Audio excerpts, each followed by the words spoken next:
Nous déclarons que tu es Père. Rien n'est impossible à toi. Yahweh, ce qui est impossible aux hommes, auprès de toi, cela est possible. Yahweh, lorsque nous n'avons plus l'intelligence à exploiter, tu t'élèves comme Dieu et tu agis au-delà de nos pensées, au-delà de nos demandes. Il t'a plu, Seigneur, de nous faire accéder aux merveilles de ta grandeur.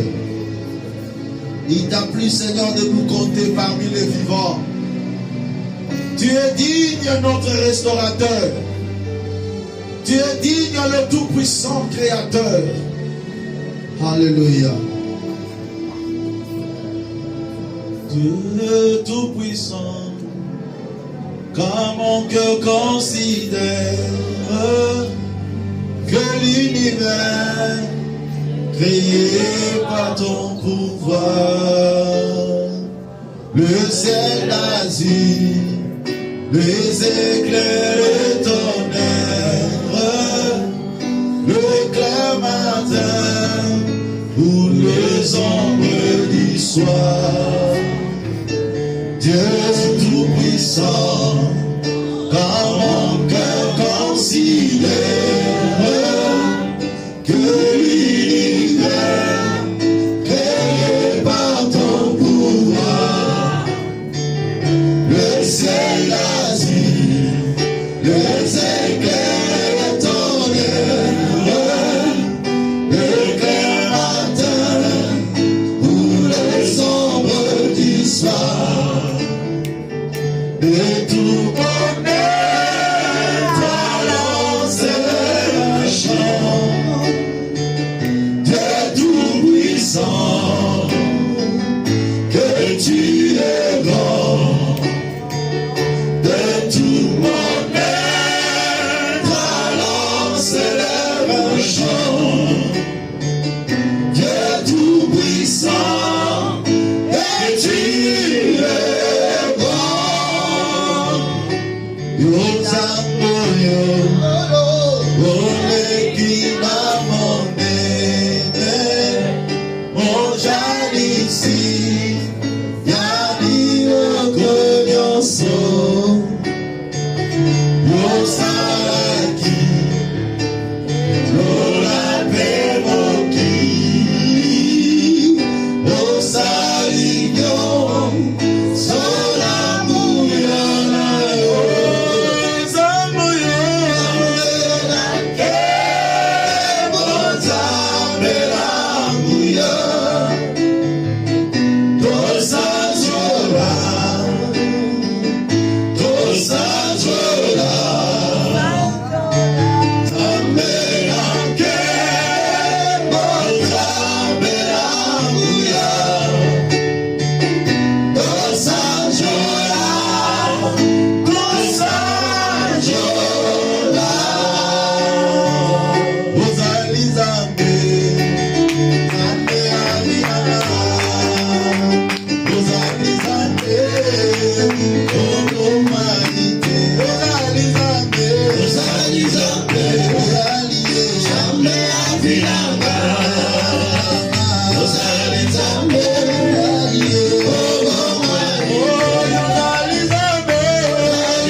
Tutti la mattina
Maintenant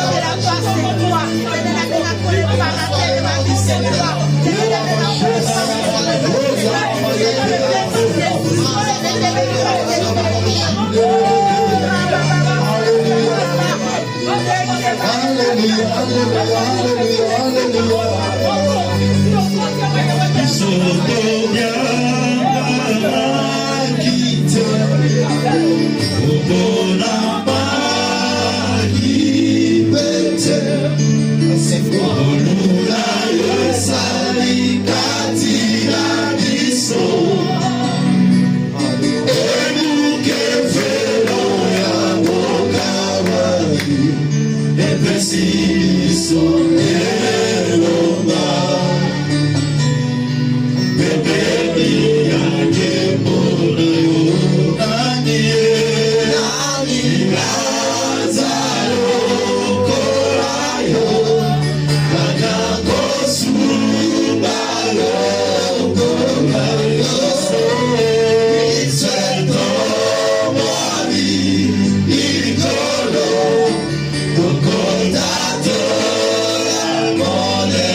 Seigneur, nous t'acclamons au bon de gloire.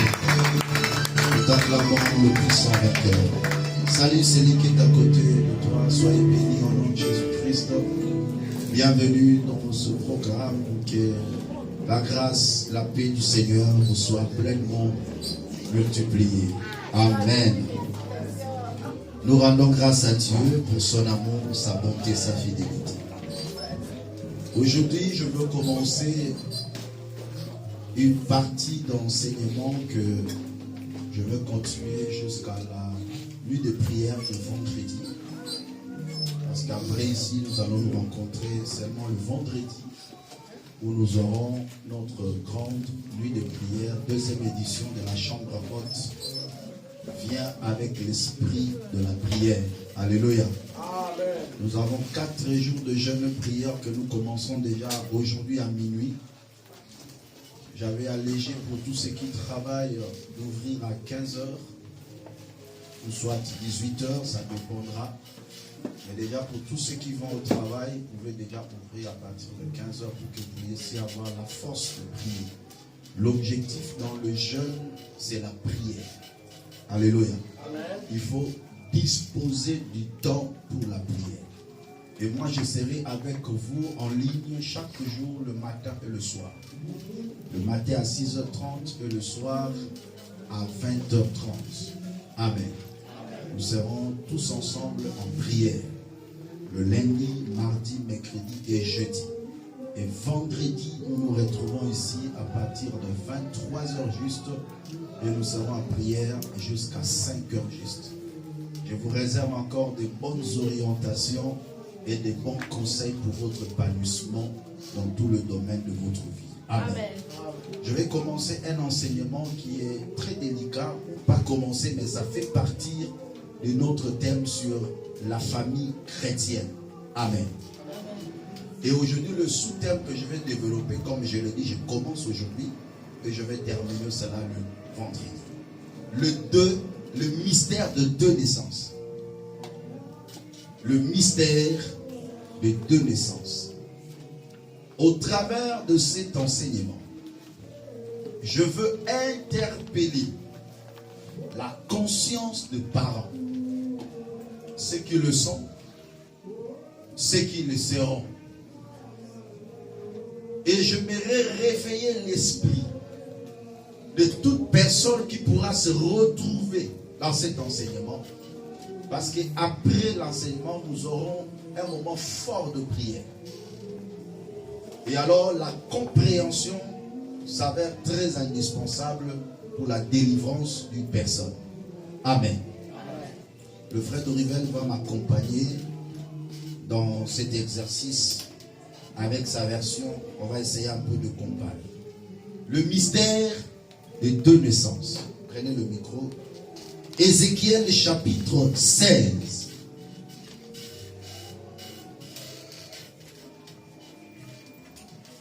Verset 4 à 13. Ézéchiel chapitre 16, verset 4 à 13. Je commence avec ma version.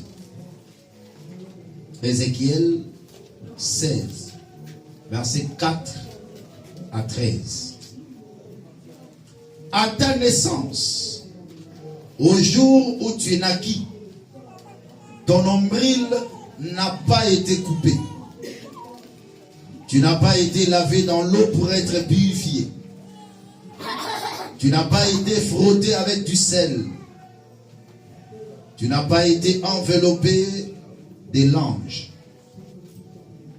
Nul n'a porté sur toi un regard de pitié pour te faire une seule de ces choses.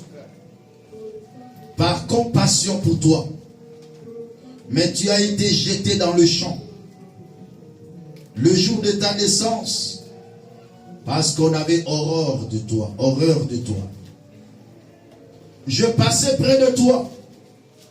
Je t'aperçus baigné dans ton sang et je t'ai dit, vis dans ton sang. Je t'ai dit, vis dans ton sang. Je te multipliai par 10 000, comme les herbes de champ. Et tu pris de l'accroissement. Tu grandis. Tu devins une beauté parfaite. Tes seins se formèrent. Ta chevelure se développa. Mais tu étais nu. Entièrement nu. Je passais près de toi. Je te regardais. Et voici, ton temps était là. Le temps des amours. Je tendis sur toi le pan de ma robe. Je couvris ta nudité. Je t'ai juré fidélité. Je fis alliance avec toi, dit le Seigneur éternel. Et tu fis à moi. Je te lavai dans l'eau. Et je fis disparaître le sang qui était sur toi. Et je t'oignis avec de l'huile. Je te donnai des vêtements brodés. Et une chaussure de peau teinte de bleu. Je te ceignis du félin. Et je te couvris de soie. Je te parai d'ornements. J'ai mis des bracelets à tes mains. Un collier à ton cou. J'ai mis un anneau à ton nez. Et des pendants à tes oreilles. Et une couronne magnifique sur ta tête. Ainsi tu fis paré d'or et d'argent. Et tu fis vêtu de fin lin, de soie et d'étoffe brodée. La fleur de farine, le miel et de l'huile furent ta nourriture. Tu étais d'une beauté accomplie, digne de la royauté. C'est la parole du Seigneur. Est-ce que tu peux me faire cette lecture rapidement, s'il te plaît? À ta naissance, le jour où tu es né, ton cordon ombilical n'a pas été coupé. Tu n'as pas été lavé dans l'eau pour être purifié, ni frotté avec du sel, ni enveloppé dans des langes. Personne n'a porté sur toi un regard de pitié. Personne n'a porté sur toi un regard de pitié. Soulignez ça. Personne n'a porté sur toi un regard de pitié. Continuez. Personne n'a porté sur toi un regard de pitié pour te faire une seule de ces choses. Par comparaison, pour toi. Par compassion. Par compassion, pardon, pour toi. Au contraire, tu as été jeté dans les champs. Deuxième trait à souligner. Tu as été jeté dans le champ. Allez-y. Le jour de ta naissance, parce que tu provoquais le dégoût. Je suis passé près de toi et je t'ai aperçu en train de débattre dans ton sang. Alors je te dis, vis dans ton sang. Je te dis, vis dans ton sang. Je t'ai multiplié à l'infini comme l'herbe des champs. Tu t'es développé, tu as grandi et tu es devenu très joli. Tes seins se sont formés et tes cheveux ont poussé, mais tu restais nu, entièrement nu. Je suis passé près de toi. Je suis passé près de toi, soulignez. Je suis passé près de toi. Qu'est-ce qui s'est passé? Et je te regardais. Tu étais en âge d'aimer. J'ai entendu en toi le plan de mon habit. Le pan de mon habit. J'ai couvert ta nudité et je me suis engagé envers toi. Soulignez, j'ai couvert ta nudité et je me suis engagé envers toi. Je suis entré dans une relation d'alliance avec toi, déclare le Seigneur, l'Éternel, et tu as été à moi. Je t'ai lavé dans l'eau. j'ai fait disparaître le sang qui était sur toi. Soulignez encore ça. Je t'ai lavé dans l'eau et j'ai fait disparaître le sang qui était en toi. Et je t'ai parfumé avec de l'huile. Et je t'ai parfumé avec de l'huile. Lavé dans l'eau, parfumé de l'huile. Je t'ai habillé avec des vêtements brodés et chaussé avec du cuir fin. Je t'ai mis un bandeau de fin lin et je t'ai drapé de soie. Je t'ai paré de bijoux. J'ai mis des bracelets à tes poignets, un collier à ton cou, un anneau à ton nez, des boucles à tes oreilles et une couronne magnifique sur ta tête. Ainsi tu étais paré d'or et d'argent et tu étais habillé de fin lin, de soie, d'étoffe brodée. Tu te nourrissais de fleurs, de farine, de miel et d'huile. Tu étais devenue extrêmement belle. Alléluia. Et tu as prospéré au point de devenir un royaume. Alléluia. Acclamez pour cette parole. Acclamez très fort, vraiment. Très fort pour cette parole. C'est une parole purement prophétique, mais peut être prêchée aussi dans le domaine évangélique. Et surtout ici, nous sommes en train de parler de la famille. Tout homme, tout chrétien, comme tu es, tu as connu des naissances. Tu as connu la première naissance qui était une naissance biologique. Et la deuxième naissance, une naissance spirituelle. Mais laissez-moi vous parler. Ici, on nous parle bien sûr d'Israël, mais on peut le personnaliser par rapport à la vie d'un enfant qui est né dans une famille ou qui est né hors d'une famille. Mais bien sûr, des deux personnes. La Bible déclare au jour de ta naissance, à ta naissance, au jour où tu naquis. Écoutez le sort de cet enfant qui naît. Ton cordon ombilical n'a pas été coupé. 2. Tu n'as pas été lavé dans l'eau pour être purifié. 3. Tu n'as pas été frotté avec du sel. Et tu n'as pas été enveloppé avec des langes. Les langes, c'est comme c'est un tissu, comme un drap, qu'on enveloppe l'enfant lors de la naissance. Pourquoi cet enfant n'a pas connu ces choses? Il n'y a eu personne pour couper son cordon ombilical. Il n'y a eu personne pour le frotter avec du sel ou tout simplement avec du savon. Il n'y a personne qui pouvait laver cet enfant. Un enfant qui naît, mais avec une impureté. Un enfant qui naît, mais qui ne bénéficie pas de premiers soins lors de sa naissance. Ça paraît physique, mais spirituellement aussi ça existe. Mais pourquoi cela? Verset 5. Nul n'a porté sur toi un regard de pitié pour te faire une seule de ces choses, par compassion pour toi. Un enfant qui naît, mais qui ne bénéficie d'aucune compassion des gens. Je l'appelle un enfant sans pitié. Un enfant qui ne bénéficie pas d'une pitié. Sûrement très bien. Qui est cet enfant? Qui est cet enfant qui ne bénéficie pas de pitié des gens, afin qu'on le lave, afin qu'on le frotte du savon? Ce sont des enfants qui ne sont pas les bienvenus dans les familles. Tout enfant qui n'est pas la bienvenue dans une famille, c'est un enfant qui va connaître ces choses spirituellement. Qui est un enfant qui n'est pas le bienvenu? Premièrement, des grossesses inattendues et non acceptées. Il y a des enfants qui sont nés, mais lors de leur grossesse, c'était une surprise pour tout le monde et qui n'était pas acceptée. Une jeune fille qui grandit, dorlotée par ses parents, profitant de la richesse de ses parents. Mais dans le parcours de sa vie, elle se retrouve enceinte. surtout chez nous au pays, on peut le chasser de la maison. On peut le renvoyer de la maison. On peut le priver de certains avantages que la fille avait. Mais qu'est-ce qui se passe dans la tête de cette fille? Elle se dit, à cause de toi, je suis privé de l'affection de mes parents. À cause de toi, même si elle ne le dit pas, elle ne dit pas ouvertement. Mais son attitude, elle se dit, si je n'avais pas cette grossesse, j'allais rester à côté de mes parents. Cet enfant n'est pas la bienvenue. Est-ce que quelqu'un est en train de me comprendre? Amen. Je vais expliquer doucement, calmement.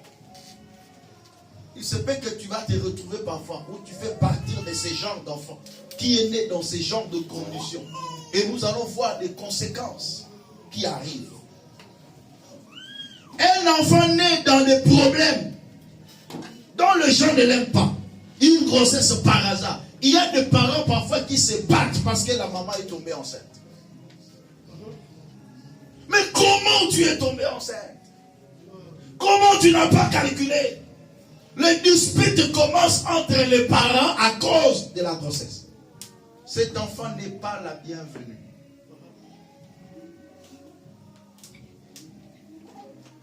La maman peut connaître des insultes, le mépris,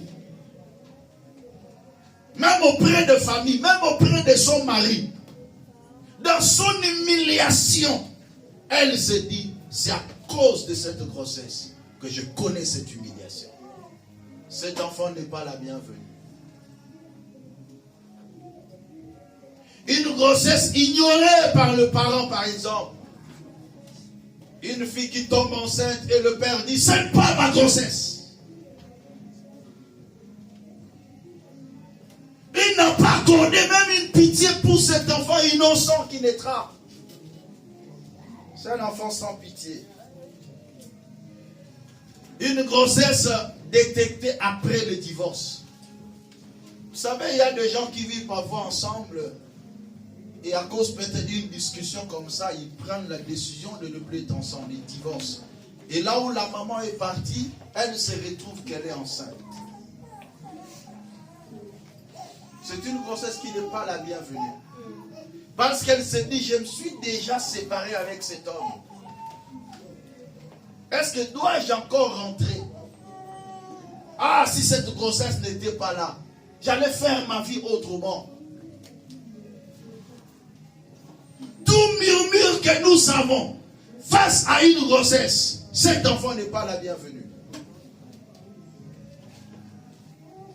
Un enfant douteux à cause de l'adultère de sa mère.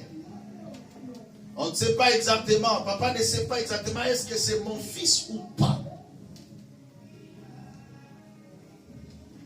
Le père a des doutes parce que la maman le trompe. Seule la femme connaît le propriétaire de l'enfant. Mais le père peut avoir des doutes sur un enfant. Pourquoi? Parce qu'il a des nouvelles parfois de la manière dont sa femme se comporte. Et le doute que le père a vis-à-vis de cet enfant n'est pas la bienvenue. Alléluia. J'amène tout le monde à être un parent responsable, à être une personne responsable. Deuxième type des enfants jetés dans le champ. Verset 5. Nul n'a porté sur toi un regard de pitié pour te faire une seule de ces choses, par compassion pour toi. Mais tu as été jeté dans le champ. C'est un enfant rejeté, c'est un enfant abandonné. C'est des genres de grossesse semi-avortée. Une femme parfois qui se dit, ce n'est pas le temps d'avoir un enfant, en tout cas je dois l'avorter. Et il tente, ou elle tente d'avorter, mais ça ne tient pas. Il y a des enfants têtus comme ça. Tu essayes d'avorter, mais dis, waouh, je suis là. Je dois naître. Cet enfant est considéré comme un enfant jeté dans le champ. Il n'est pas la bienvenue.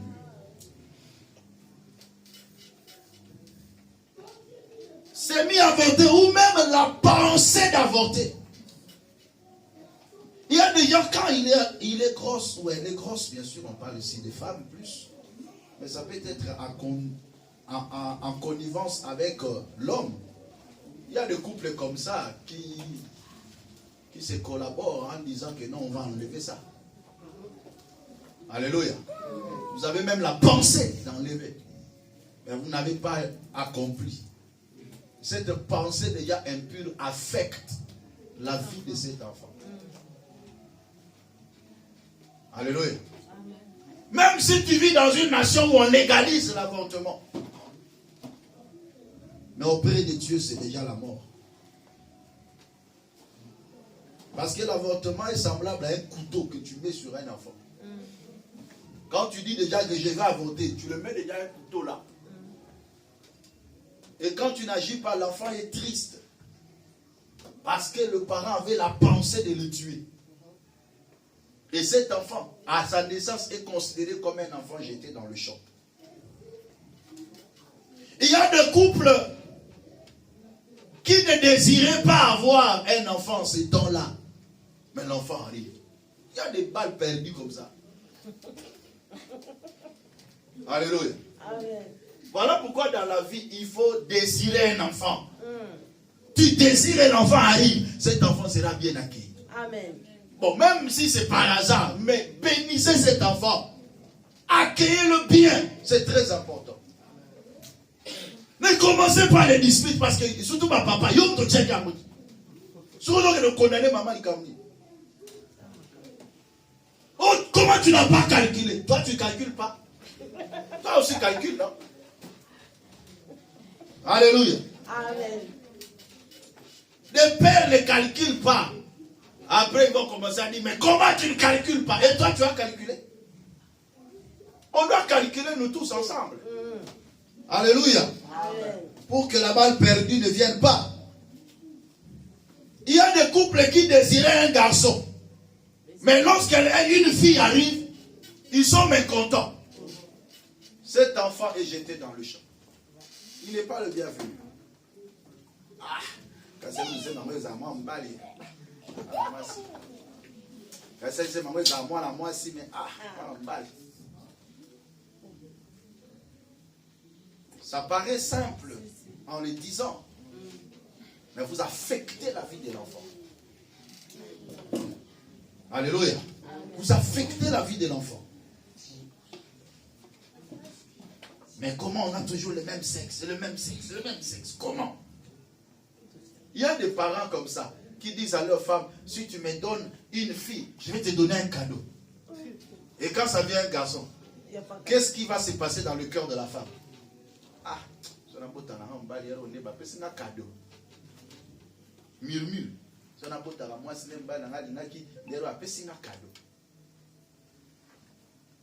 enfant n'est pas la bienvenue. Je suis en train de vous expliquer toute forme de faits de société que nous rencontrons dans le parcours de notre vie. Faites très très attention avec un enfant. Surtout lors de la grossesse. Un homme, une personne mature calcule les réactions, les conséquences de ses actions avant de les poser. Dis en toi-même, je pose une action. Qu'est-ce qui viendra après? Quelles en seraient les conséquences? Et non pas lorsqu'il y a des conséquences, c'est alors que tu reviens en toi-même et que tu commences à bouder. Pourquoi tu n'as pas calculé bien avant? Il y a aussi des enfants cherchés auprès des féticheurs, dont la grossesse était le fruit de pratiques diaboliques et sorcelleriques. Il y a parfois nos parents qui ne fécondaient pas ou soit qui n'avaient pas d'enfants, ils allaient auprès des féticheurs. D'autres consultaient des marabouts pour concevoir. Mais quel est l'enfant qu'on va mettre dans ton ventre? Quel est l'esprit de cet enfant? D'où il y a des conséquences comme ça. La plupart des cas, des réactions que les enfants posent, les faits des enfants sur la terre sont fruits de ce qui s'est passé lors de leur grossesse.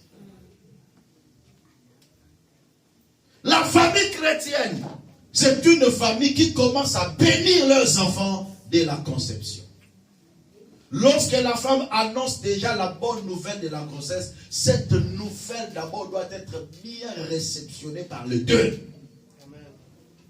Ça commence à bénir déjà la vie de l'enfant.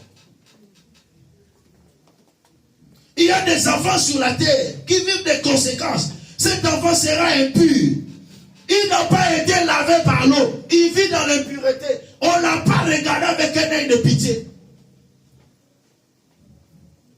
Même si le jour de sa naissance, on chante, on accueille, l'enfant est là, l'enfant est né. Mais qu'est-ce qui s'est passé bien avant? Il ne faut pas faire des mascarades pendant que l'enfant est né maintenant. Est-ce que vous êtes repenti de tout ce que vous avez dit à propos de cet enfant? Est-ce que vous avez brisé l'impact de la parole prononcée sur cet enfant? Parce que les enfants sont gardés par la foi de leurs parents. Les parents ont l'autorité spirituelle sur leurs enfants. Tout ce que tu dis affectera la vie de l'enfant. Qu'est-ce que tu as dit? Qu'est-ce que tu as dit? Il y a des enfants qui vivent l'humiliation tout au long de leur parcours. Parce que leur maman a été humiliée quand elle était enceinte. Il y a des enfants comme ça, humiliés par leur famille à cause d'une grossesse. Et l'enfant a été affecté parce que le parent communique. La maman communique avec l'enfant dans le sein maternel. Qu'est-ce que ta maman t'a communiqué quand elle était enceinte? Quelles sont les émotions? Quelles étaient les ouvertures spirituelles qui ont été faites lors de la grossesse?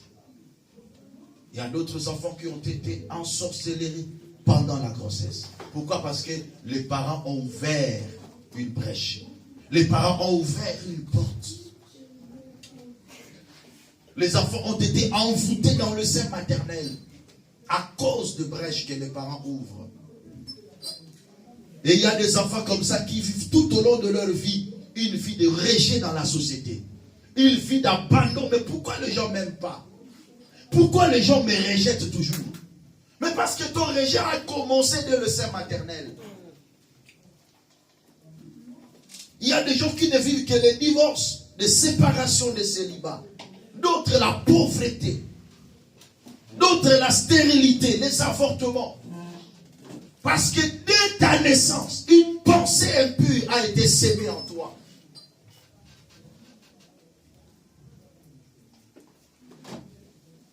Alléluia.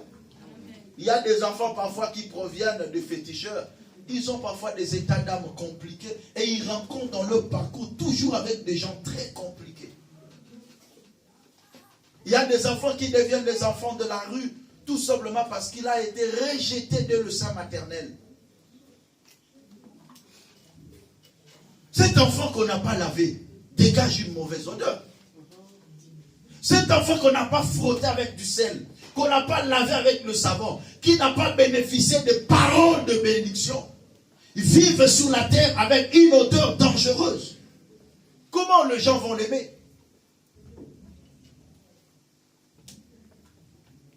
Alléluia. Amen. Mais la Bible déclare sur cet enfant dont personne n'a regardé avec pitié, cet enfant qui a été rejeté, ainsi par l'Éternel, je suis passé près de toi. Je t'ai vu baigner dans ton impureté. Voilà l'impact de la deuxième naissance. Voilà l'impact de la nouvelle naissance. Lorsque Jésus passe par une personne, il le trouve dans cette situation. Il le trouve en train de baigner dans toutes les différentes conséquences liées à sa maternité, liées à sa conception. Dieu rencontre ce genre de personnes. Reprenez-moi le verset 6.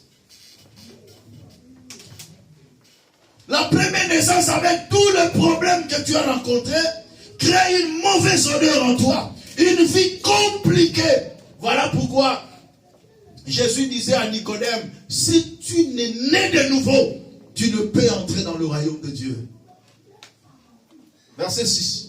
Je suis passé près de toi. Je suis passé près de toi. Et je t'ai aperçu. Et je t'ai aperçu. En train de débattre. En train de débattre. Dans ton sang. Dans ton sang. En train de débattre. Ce sang-là est impur.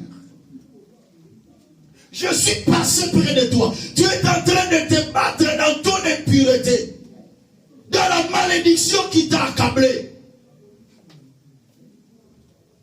Je suis venu annoncer une bonne nouvelle à une personne qui parfois est en train de se battre encore. Dans la pauvreté, tu te bats. Dans le célibat, tu te bats. Dans la stérilité, tu te bats. Dans une malédiction, tu te bats. Ainsi parle l'Éternel. Dieu est passé près de toi. Amen. Je te sens pas. Je dis ainsi parle l'Éternel. Dieu est passé près de toi. Amen. Et il t'a vu en train de se battre. Tu fais parfois des efforts mais sans succès. Parce que le noyau de problème n'est pas ôté. Il dit, je t'ai vu en train de se battre, de se baigner dans le sang. Qu'est-ce que je fais? Verset 7. Je t'ai multiplié à l'infini. Je te multiplié à l'infini. Comme l'herbe des champs. Comme l'herbe des champs. Tu t'es développé. Tu t'es développé. Parce que lorsque quelqu'un est sous une malédiction, cela bloque sa croissance. Cela bloque son développement. C'est dans tout le domaine. Ça peut être le développement matériel, développement spirituel, développement financier, développement dans tout le domaine de ta vie. La personne qui vit dans la malédiction, un enfant sans pitié, jeté à son triste sort, cela bloque sa croissance. Et quand Dieu vient, il dit, je commence d'abord à te multiplier à l'infini et je déclenche ton accroissement. Ainsi, je déclare et je prophétise. Là où tu étais bloqué, que tu croisses au nom de Jésus. Que tu te développes au nom de Jésus. Là où tu étais enfermé à cause de paroles des gens, aujourd'hui, je viens ôter cette parole en toi et j'ouvre ton accroissement au nom de Jésus. Amen. Amen. Amen. Qu'est-ce qui se passe après? Tu as grandi. Tu as grandi. Et tu es devenu très joli. Et tu es devenu très joli. Une beauté parfaite. Tout sera beau dans ta vie au nom de Jésus. Amen. Tu auras un bon travail. Amen. Tu auras un bon mari. Amen. Tu auras une bonne femme. Amen. Tu auras des bons enfants. Amen. Je le déclare au nom de Jésus. Continuez. Tes seins se sont formés et tes cheveux ont poussé. C'est l'image de la maturité. Mais tu restais nu. Mais tu es resté nu. Entièrement nu. Entièrement nu. La honte. La nudité manifeste l'ignominie. Manifeste l'opprobre. Manifeste la honte. L'humiliation dans la vie d'une personne. J'ai commencé d'abord à déclencher ta croissance. Mais tu vivais encore d'abord dans l'humiliation. Il y a des gens dont Dieu commence une œuvre dans leur vie. Mais la Bible déclare, l'œuvre que Dieu commence, il achève. Amen. Donc je déclare et je prophétise. L'œuvre que Dieu a commencé dans ta vie, amen, il achèvera au nom de Jésus. Il n'est pas un Dieu de œuvres inachevé. Il commence un travail, il le finira aussi. Il dit, j'ai commencé déjà à te donner de la taille, de la maturité. Mais n'oublie pas, je ne te laisse pas comme ça. Tu es encore nu, mais je veux te revêtir. Le verset 8. Je suis passé près de toi. Je suis passé encore près de toi. Et je te regardais. Et je te regardais. Tu étais en âge d'aimer. Tu étais en âge d'aimer. J'ai étendu sur toi. J'ai étendu sur toi le pan de mon habit. C'est quoi l'âge d'aimer?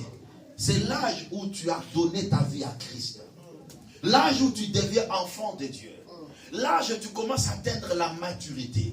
Voilà pourquoi chaque enfant de Dieu dans le Seigneur doit vérifier sa croissance spirituelle, afin qu'il atteigne l'âge d'amour. Je ne vais pas entrer dans le domaine purement prophétique, parce qu'on reconnaît la maturité d'une femme par le sein. Et la Bible déclare, ton sein est une coupe arrondie où le vin parfumé ne manque pas. Or que le sein dans le domaine prophétique, c'est l'image de la parole de Dieu. Et le deux saints, c'est deux alliances, l'ancienne et la nouvelle alliance. Et ça définit un chrétien mature qui a la maîtrise de la loi et du témoignage. Lorsque tu grandis dans la connaissance, tu atteins l'âge d'amour, c'est-à-dire l'âge de la communion avec Dieu. Dieu se communie avec un chrétien qui a atteint la maturité. Quelle que soit la malédiction que tu as connue, quel que soit le rejet, quel que soit l'abandon, mais si tu es dans le Seigneur, dans la nouvelle naissance, et que tu grandis, Dieu va s'approcher de toi. Dieu entrera en communion avec toi et il va commencer le travail de transformer ta vie. C'est ça la délivrance. La délivrance, ce n'est pas le fait qu'on prie pour toi, tu tombes, ah, je suis délivré. Non, la délivrance, c'est la maturité.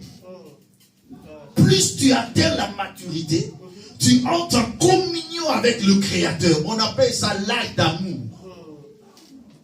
L'âge d'aimer. Où Dieu te cherche. Dieu ne cherche pas. C'est comme l'homme ne cherche pas une femme qui n'a pas de ça. La Bible déclare prophétiquement, j'ouvre une parenthèse, il dit, nous avons notre jeune femme, c'est dans Cantique, qui n'a pas encore de mamelle. Lorsqu'on viendra la chercher, que ferons-nous?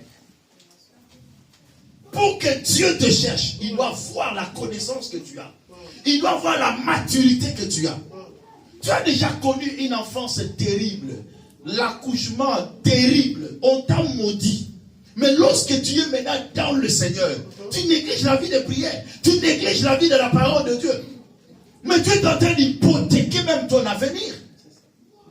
Naissance physique médiocre, naissance spirituelle aussi médiocre. Mais tu es foutu en l'air. Alléluia. Ne blague pas avec la naissance spirituelle. Dieu doit faire un travail en toi. Donne-toi, laisse-toi emporter par Dieu. Qu'est-ce qu'il fait encore? Après avoir couvert par sa robe, il couvre sa nudité, sa honte. Parce que cette femme était devenue à l'âge d'aimer ou à l'âge de l'amour. Avancez. J'ai couvert ta nudité et je me suis engagé envers toi. Je me suis engagé. Donc Dieu s'est engagé avec toi. Allez-y comprendre lorsque Dieu s'engage avec une personne. Il commence à faire un parcours avec toi. Avancez. Je suis entré dans une relation d'alliance avec toi, déclare le Seigneur l'Éternel, et tu as été à moi. Et tu as été à moi, et tu fus à moi. Est-ce que tu appartiens à Dieu? Si tu ne pouvais pas appartenir à tes parents, parce qu'ils t'ont refusé, mais au moins dans la deuxième naissance, tu as un père. Amen. Tu appartiens à Dieu. Amen. Dieu t'accueille dans sa présence. Amen. Il dit, tu es à moi. Amen. Et dis après moi, je suis à Dieu. Je suis à Dieu. Dis encore, j'appartiens à Dieu. J'appartiens à Dieu. Amen. Amen. Même si mon père me refusait, même si ma mère me refusait, mais c'est trop tard. Aujourd'hui, j'appartiens à un père. Amen. J'appartiens à Dieu. Amen. Là où mon père m'a maudit, mon Dieu me bénira. Amen. Alléluia. Amen. Là où Ruben a été maudit par Jacob, son père, Moïse se lèvera et dira que Ruben vive. Amen. Et que son peuple soit nombreux.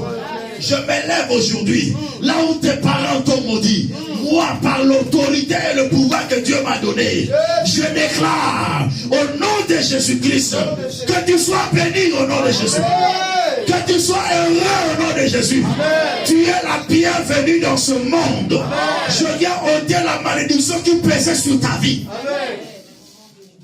Que la compassion de Dieu soit déversée sur toi. Écoutez le verset 9.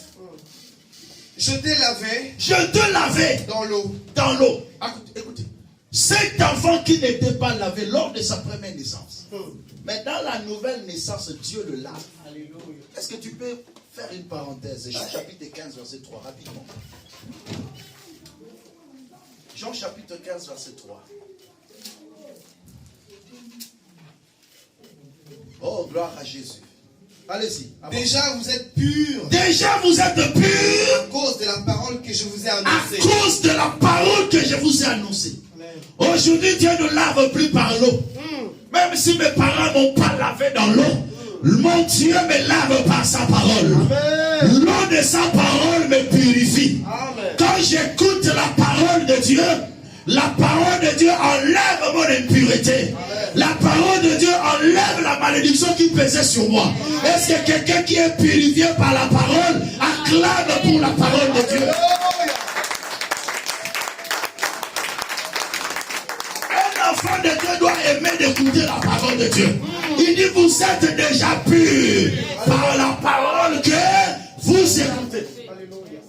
Je m'en fous, même si mon père ne m'a pas lavé, même si ma mère ne m'a pas lavé, je m'en fous. Aujourd'hui, j'ai connu une nouvelle naissance. Chaque jour, je suis lavé par l'eau de la parole. Chaque jour, mon Créateur me purifie par sa parole. Il enlève la malédiction qui pesait sur moi. Il enlève la parole, la pauvreté qui pesait sur moi. Les doutes des gens, les inquiétudes des gens, l'humiliation des gens. Dieu l'enlève au travers de quoi? De sa parole. Il dit, vous êtes déjà purs par la parole que vous écoutez. Donc même si on ne t'a pas lavé, tu es déjà pur. Continue le verset 9. Je t'ai lavé dans l'eau. Je t'ai lavé dans l'eau. J'ai fait disparaître le sang qui était sur toi. J'ai fait disparaître le sang qui était sur toi. C'est sang de la malédiction là. Qui était sur toi. Lorsque Dieu te lave, il fait disparaître ce sang. On ne parlera plus de malédiction héréditaire de ta vie. Est-ce que je suis en train de parler sur quelqu'un? Pourquoi on ne doit plus parler de cette malédiction? Parce que ton Créateur t'a lavé par l'eau de sa parole et il a enlevé le sang qui pesait sur toi. Il a enlevé le sang de la malédiction de tes parents. Oh non, la Bible déclare, quand quelqu'un est né en Christ, il est une nouvelle créature. Les choses anciennes sont passées et toutes choses sont devenues nouvelles. Les choses anciennes sont passées. Lorsque Dieu lave, il enlève la malédiction, le sang de la malédiction, lesquels sont nés non du sang, ni de la volonté de l'homme, ni de la volonté de la chair, mais de Dieu. Ma naissance ne dépend plus de la volonté de mon père. Même si mon père n'avait pas la volonté de me donner naissance, même si ma mère n'en avait pas la volonté, mais cette fois-ci, ma naissance ne dépend plus d'eux. Mais ma naissance dépend de qui? De Dieu. Amen. Même à ta zème, balle perdue. Même à ta zème, par hasard. Même à ta basepela na barote na grossesse na ngai. Mais na minute Zamba zui makambo. Lobela na mena bien até. Na bi na minute Zamba sanini. A récupéré dossier. Et il est en train de restaurer les choses. Il dit, il les lave par l'eau. Afin de faire quoi? Afin d'enlever le sang. Parce qu'il pataugeait dans ce sang-là impur. Il se baignait dans ce sang-là impur. Le sang de la malédiction.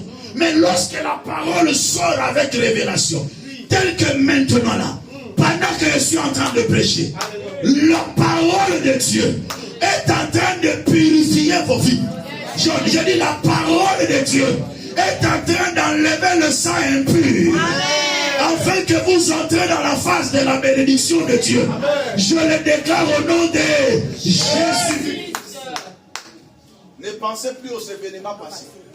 Ne considérez plus ce qui est ancien. Dieu est en train de faire une chose nouvelle dans ta vie. Dieu est en train de restaurer ta vie. Dieu est en train de changer le cours de ta vie.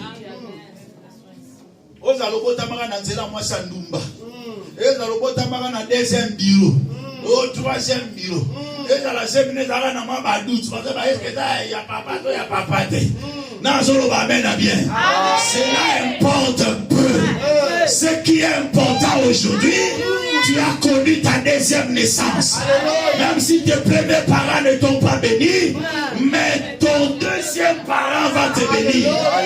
Mais pose-moi la question, qui est mon deuxième parent? Jacques chapitre 1 verset 18.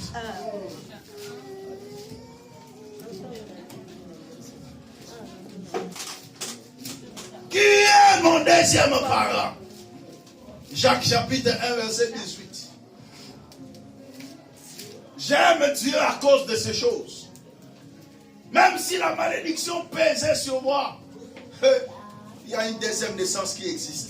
Jacques chapitre 1, verset 18. Allez-y, papa. Conformément à sa volonté. Conformément à sa volonté. Attends, papa, quel est malade? Conformément à sa volonté. Ça ne sera plus la volonté de mon père. Ça ne sera plus la volonté de ma mère. Mais ça sera la volonté de qui? De Dieu.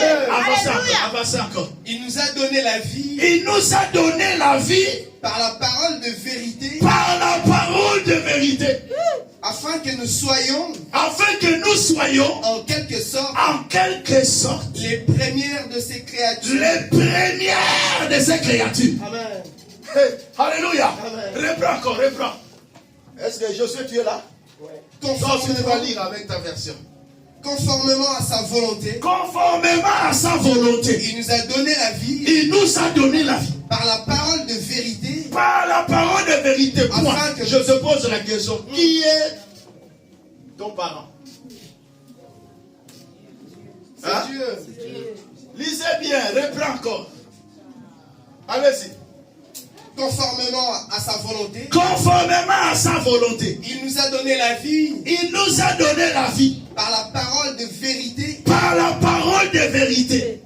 Afin que nous soyons. Afin que nous soyons. En quelque sorte. En quelque sorte. Les premières de ces créatures. Qui est ton parent? C'est Dieu.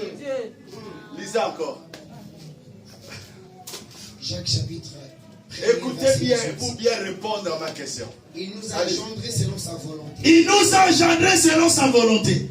Par la parole de vérité. Par la parole de vérité. Afin que nous soyons en quelque sorte. Afin que nous soyons en quelque sorte les prémices de ces créatures. Amen. Qui est ton parent?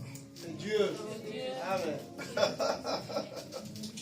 Alléluia. Amen. Dans la deuxième naissance, ton père s'appelle Matthieu. Ta mère s'appelle Jeanne.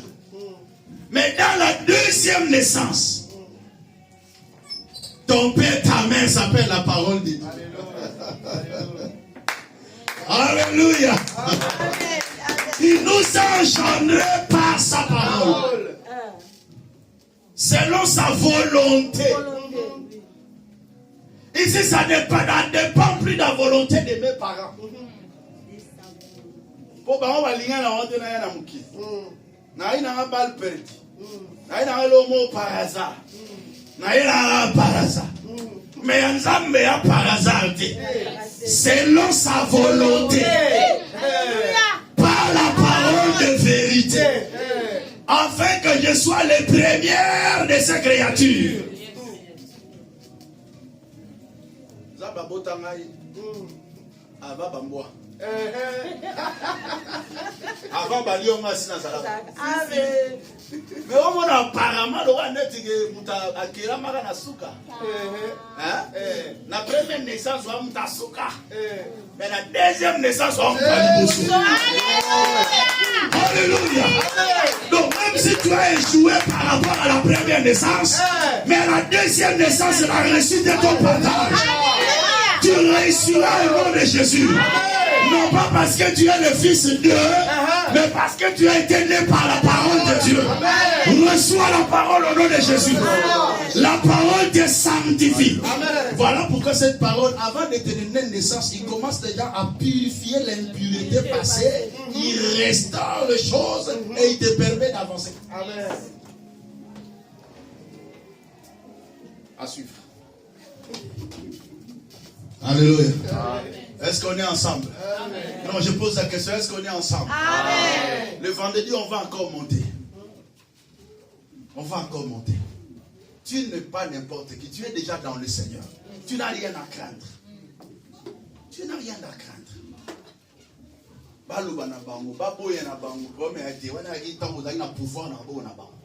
Mais la minute, ça dépend de la volonté de la volonté. Nous allons récupérer ma soeur. Cela ne dépend plus de leur volonté. Voilà pourquoi Jean 1,12 dit, mais à tous ceux qui l'ont reçu, à ceux qui croient en son nom, il a donné le pouvoir de devenir enfants de Dieu. Verset 13. Lesquels sont nés, non du sang, ni de la volonté de l'homme, ni de la volonté de la chair, mais de la volonté de qui? De Dieu.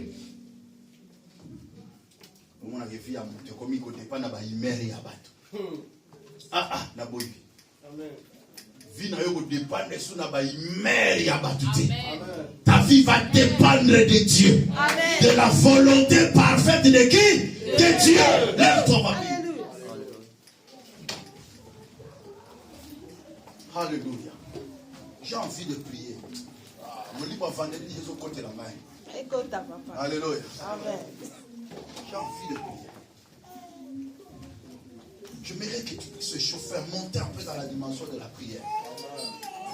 Tu pataugeais dans ton sang là. Ce sang impur. Dieu est venu te laver. Lève-toi s'il vous plaît. Commence à remercier le Seigneur pour la parole que tu as écoutée. Prions tous ensemble.